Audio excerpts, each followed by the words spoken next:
তুই কি ভাই ভয় পাচ্ছিস? কই না তো। তাহলে পালাচ্ছিস কেন? সেদিন রাত্রে কি করছিলি? বল বলছি। বলবো তোর বাড়ির লোককে আমি?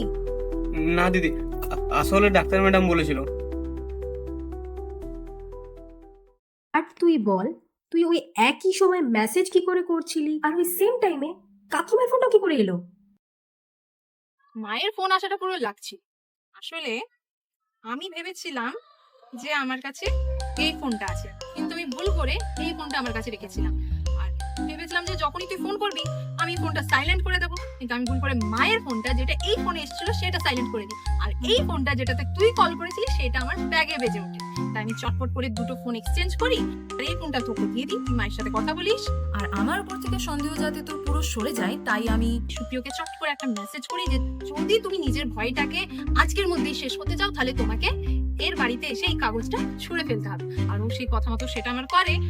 আর তারপর আমি ফোনের নেটটা অফ রেখে তোকে মেসেজ করছিলাম, আর তোর আড়ালে নেটটা অন করে নিচ্ছি।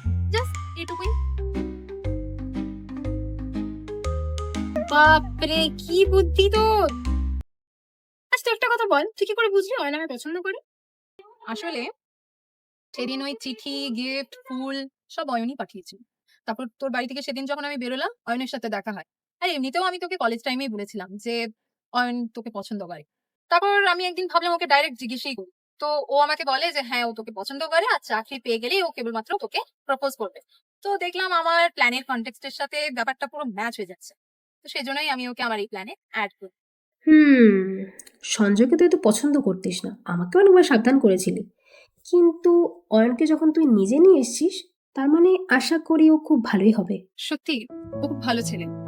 দেখ, ওর তোকে ভালো লাগে বলে বা ওর তোকে পছন্দ বলে তোকেও ওকে ভালো লাগতেই হবে, বিষয়টা যেন সেরকম না হয়ে যায়। বা নিজের একাকিত্ব দূর করার জন্য হুট করে কোনো সিদ্ধান্ত নিস না। সময় নে, ঠান্ডা মাথায় সবকিছু ভালো করে ভাবনা চিন্তা কর, তারপর যেটা ঠিক মনে হবে সেটা করিস। অয়ন খুব ভালো ছেলে, ও নিশ্চয়ই তোর দিকটা বুঝবে। চল চল, অনেক দেরি হয়ে গেল, বেচারা অনেকক্ষণ একা দাঁড়িয়ে আছে। না না, মনে হয় চলে যাবে।